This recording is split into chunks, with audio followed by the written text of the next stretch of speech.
नमस्कार. मधुबन गार्डनमध्ये स्वागत. तुम्ही अशा एखाद्या झाडाच्या शोधात आहात का ज्याची कमीत कमी काळजी घ्यावी लागेल, वर्षभर हिरवेगार राहील आणि त्याच्या सीझनमध्ये सुंदर आकर्षक फुले देईल? तर मग अमरेलिस लिली हे तुमच्यासाठी अगदी योग्य आहे.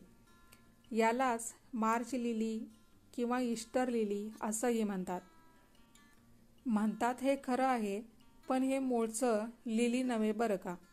मार्चमध्ये फुलते आणि फुलणं लिलीसारखं आहे.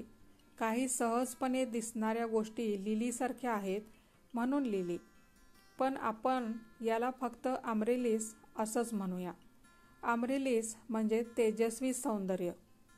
आणि खरंच उन्हाच्या झळा चालू झाल्या की अमरेलिस तेजस्वी सौंदर्यानं न्हावून निघतो. मला आता नक्की आठवत नाही की मी हे कंद कधी लावले होते. एकाला लागून एक कंद वाढत गेले आणि आता संपूर्ण कुंडी रोपांनी भरली आहे.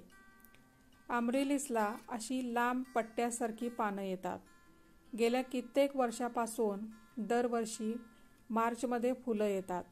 फुले येण्याच्या वेळी असा 18 ते 20 इंचाचा जाडसर परंतु पोकळ देठ वर येतो आणि त्याच्या शेंड्याला सुरुवातीला 1-2 फुले लागतात. नंतर हळूहळू एक कळ्या उमलून जास्तीत जास्त 6 फुलं लागतात. फुलं जास्त काळ झाडावर टिकून राहण्यासाठी फुलं लागली की कुंडी सावलीत आणून ठेवावी.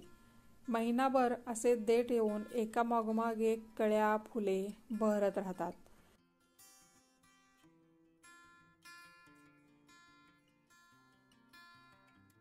यामध्ये पांढरा, गुलाबी, पिवळा असे अनेक रंग असतात. पण लाल मात्र खूपच लक्षवेधक आणि उन्हाळ्यात बागेचं आकर्षण ठरतो. अमरेलिसची लागवड कशी करायची बघूया. साधारण मध्यम आकाराच्या कांद्या एवढे याचे कंद असतात. कंद घेतानाच चांगले मजबूत वजनदार घेतले तर लवकर फुले लागतात. कुंडीला तळाशी 2-3 छिद्रे असावीत आणि माती पाण्याचा निचरा होणारी असावी. बागेतील माती, कंपोस्ट खत आणि वाळू यांचं मिश्रण करून त्यात हे कंद लावा. पुरेशी वाढ झाल्यानंतर येणाऱ्या पहिल्या मार्चमध्ये फुले लागतील. कुंडी मोठी घेतली तर आपोआप त्यातच कंदाची अशी लागून लागून वाढ होत राहील. बहर कमी झाल्यावर यातलेच कंद सेपरेट करून दुसऱ्या ठिकाणी लावता येतात. मी खूप जणांना अशी यातलीच रोपे काढून दिली आहेत. मला खरंच आठवत नाहीये की मी हे कंद कधी लावले आहेत आणि कोणती विशेष काळजी घेतली, कारण याला जास्त कधी काही करायला लागलंच नाही.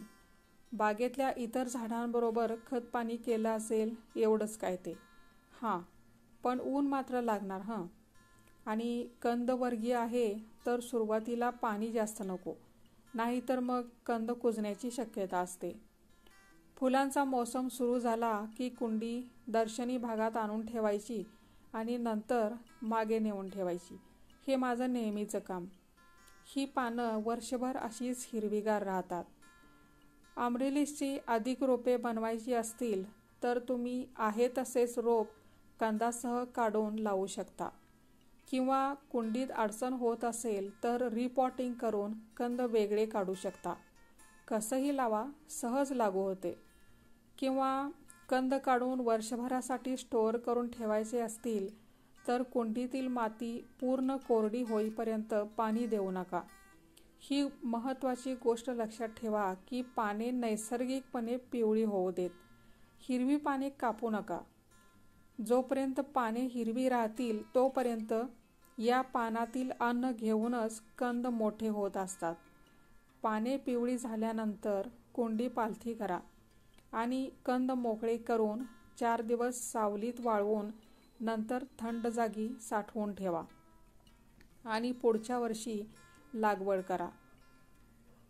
तसं पाहायला गेलं तर लिली अर्थात लिलियम आणि अमरेलिस यांच्यात बरंच साम्य आढळतं. म्हणजे बाहेरील 3 पाकळ्या म्हणजे सेपल्स आणि आतल्या 3 पाकळ्या म्हणजे पेटल्स एकाच रंगाचे आहेत.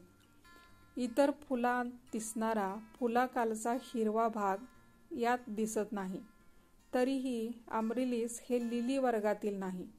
दोन्हींच्या फॅमिली वेगवेगळ्या आहेत. उन्हाळ्यात येणाऱ्या अशा सुंदर आकर्षक फुलांनी आपली बाग सजवा.